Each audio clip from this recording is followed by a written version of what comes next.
Hi everyone, the topic of today's video is application documents for master degree programs in Germany. So in today's video, I'll be covering three questions which are usually asked when it comes to the documentation. The first one is what document I require. Second, how to prepare these application documents. And third, how can I get these documents attested? Because all the German university where you have to send the documents in hard copy form, these documents have to be attested, and if these documents are not attested, this application is not considered valid in the application process. So it's very important that these documents are also attested. So now let's start with the list of required documents. It's a general list. This list does not show that you have to provide all these documents to all the universities wherever you are applying, but it is a general list of documents. For exact document, you have to check the university's website and see what document you have to send to the university for each particular application. Now, let's start with the first, which is the application form. Now, there are different ways you can send or prepare the application form. There are normally three ways in which the universities um, usually ask the students to provide the application form. The first option is that university has provided an application form at the website of university, and you have to fill it and submit online. The second option is that the university asks you to apply to the selected program through UniAssist, and in this case you have to go to the UniAssist portal and fill out the application form on the portal of UniAssist. Now there is a third option that in some universities they provide you a PDF form on their website, and you are required to download it, fill it, and send it to the university after you take the printout of filled PDF form. Now next is your CV. Um, it's very important that you prepare the CV that is very simple, and that but it provide all the information that is required by the person who is going to evaluate your CV and other application documents. Now there are some standard things that you should do, and there are some things that you don't should that you should not do when you are preparing your CV. So the first thing is that you do not need to use any abbreviations. Always use full form of whether it is the name of your degree, whether it is the name of university or whatever.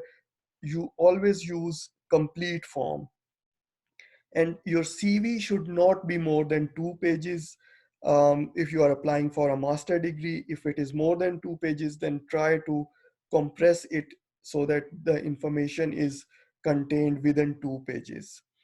It's very important that you put a photograph on your CV, and you mention the complete name as mentioned in your passport.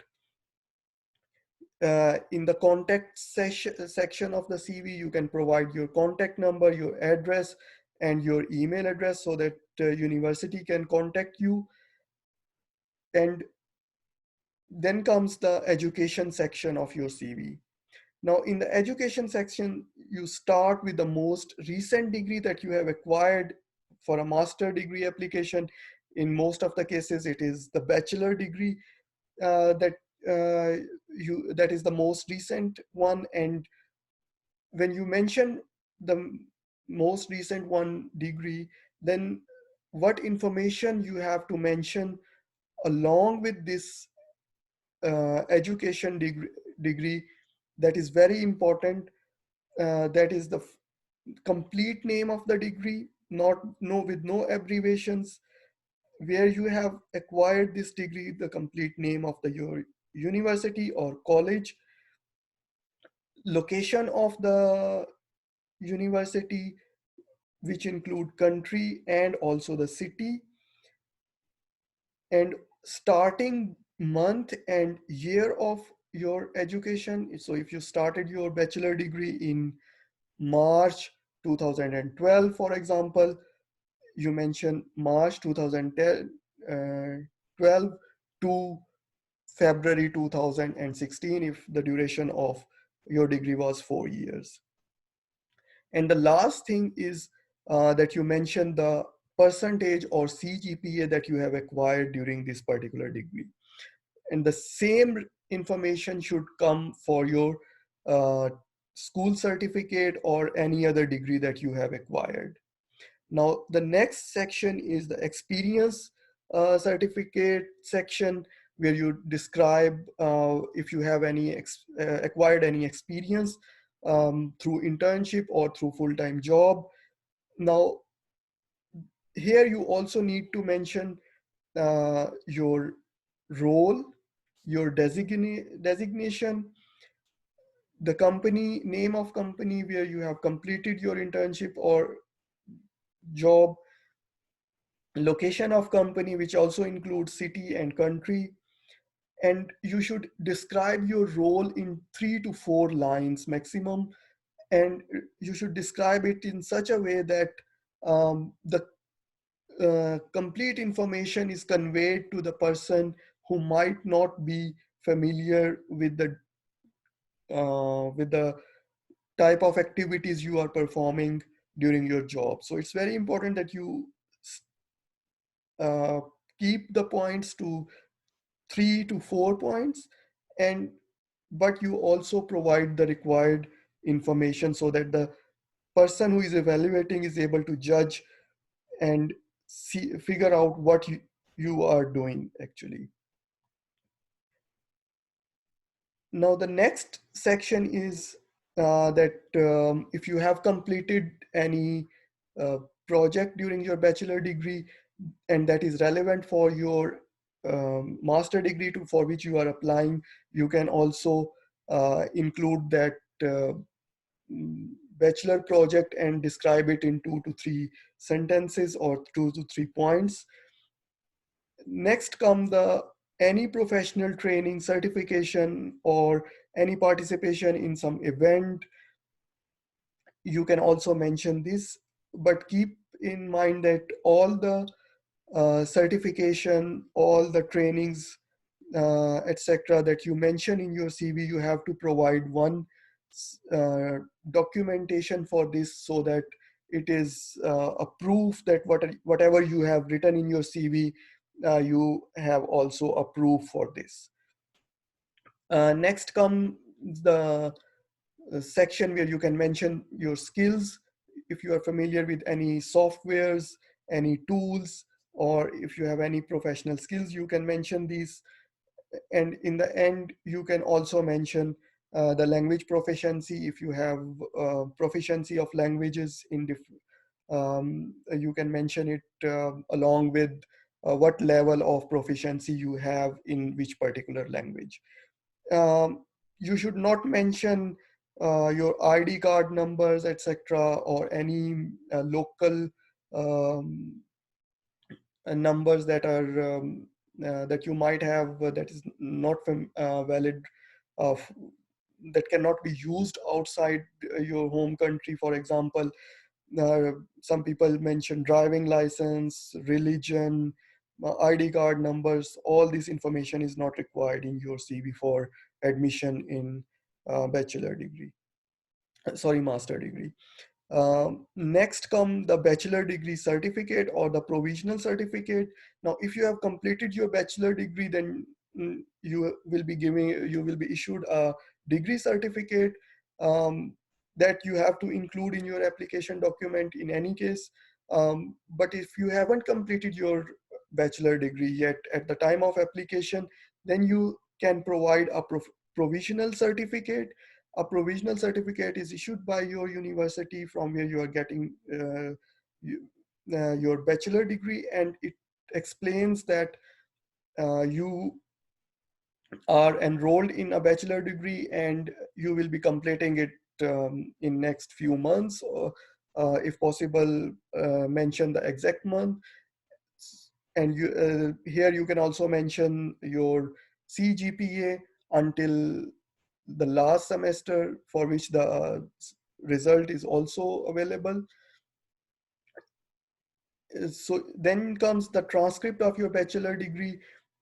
If you have a consolidated transcript, that means all you have a transcript where that mention all the uh, results of all the semesters, then it is better. But if you have individual transcript of each semester, um, that you can also include, there is no harm in that.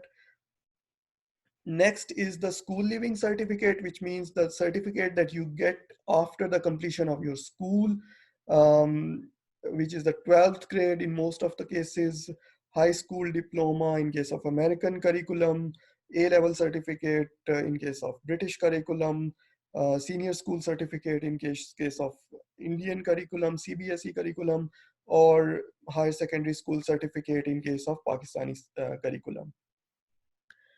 Uh, so these are almost all of your academic documents. Next come the requirement for language. Now this, you can fulfill this requirement either through IELTS, TOEFL, or through a medium of instruction certificate. Uh, I'm not going into details of what score you should get, because this we will be having a separate video for that. Currently, we are focusing only on the documentation part. So if you have IELTS or TOEFL, you can include it, but you have to check the website of every university, because some universities accept IELTS, some universities accept medium of instruction certificate also. So it varies. You have to check uh, whether medium of instruction certificate is required or IELTS certificate is required. Internship or experience certificate, if you have it, only then you can include it, definitely. But if you have it, then then include it. It will make a good impression on your application. Then any achievements, any professional certificates that you have uh, acquired during your bachelor degree, or through participation in some events, etc., you can include this in your application. Then is the recommendation letters. A very important point to consider regarding a recommendation letter is that uh, recommendation letter should be included only when they are asked. If they are not asked, they will not make any good impression on your application. Sometimes people say that, okay, my CGPA is less, so I include good recommendation letter in my application so that it gives good impression.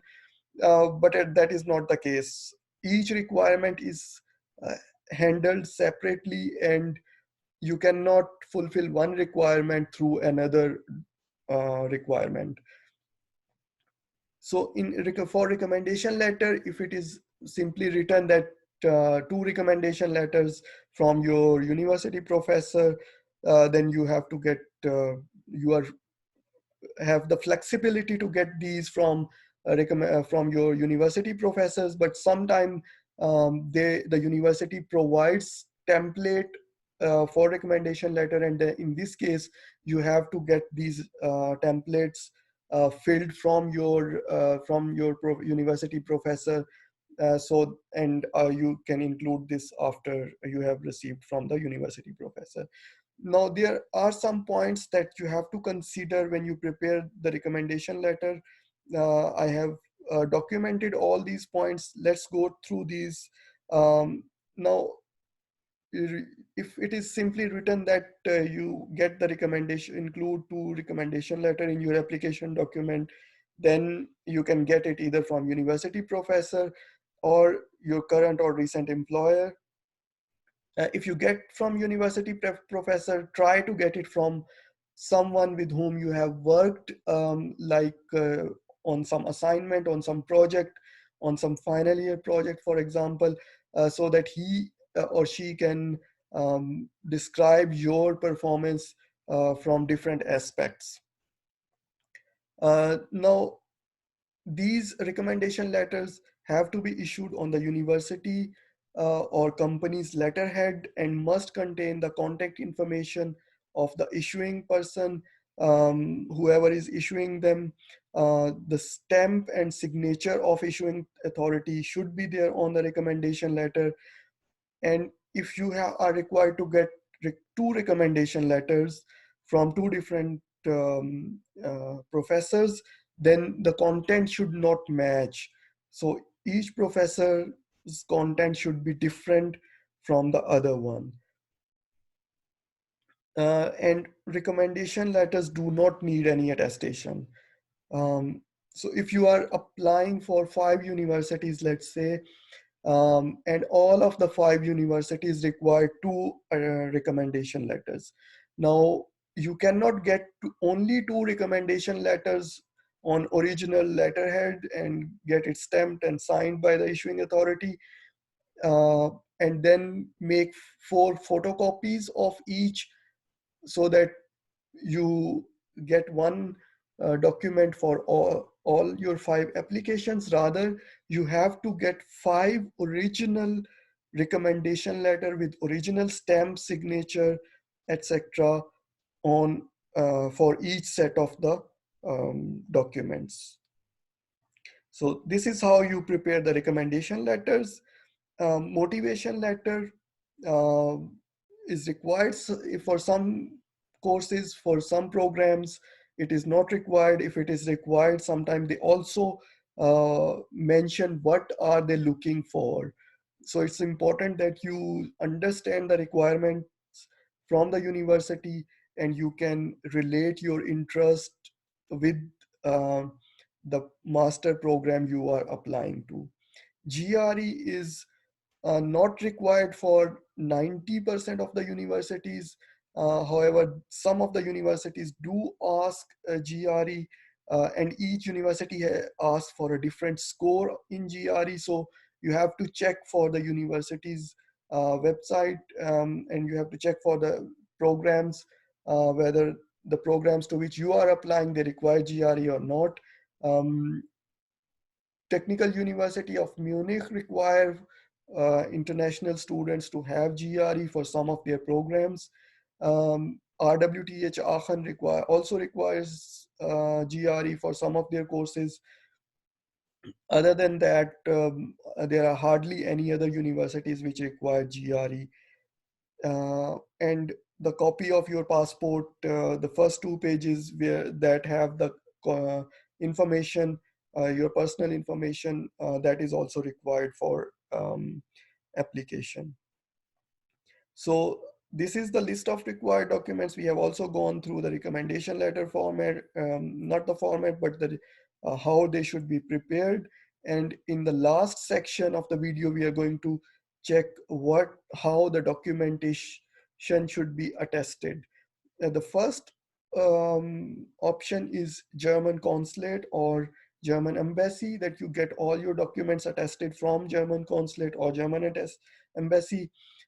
In order to get this attestation from German consulate or embassy, in most of the cases, you have to get an appointment and you have to appear on the appointment along with your documents, and only then these will be attested.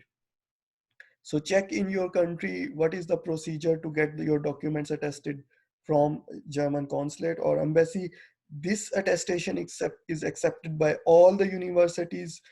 The second is notary public. Um, this is another option if you do not want to go to German embassy or German consulate because you didn't get an appointment, for example, in somewhere in near future. You can get the documents attested from notary public. 99% of the universities accept notary public attestation of documents. And the third attestation option that you have is that each document has to be attested from the issuing authority. That is a bit difficult process, um, because your school certificate has to be attested by your school. your university degree and transcript has to be attested by the university. That might be not in the same city where you are currently located. So um, to avoid this, the first two options are much better and much easier. Uh, Now, how can you get the documents attested? One way is that you get a stamp and signature on each document. Uh, that is costly, and also due to because some stamps are so big that they will hide the content of your transcript, for example. That is not a good option. That's better option is, uh, I have shown it here, that you staple all the set of documents for one university and then put a stamp on the top there. On the left top corner you can see that there is a stamp.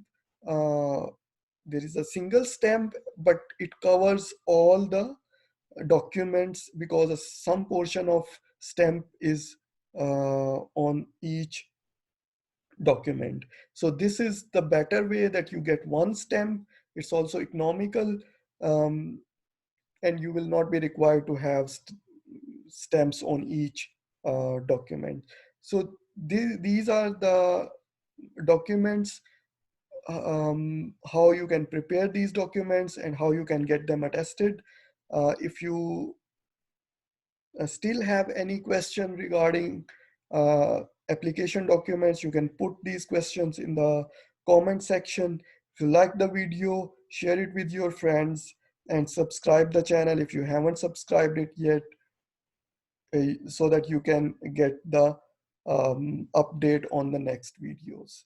Thank you.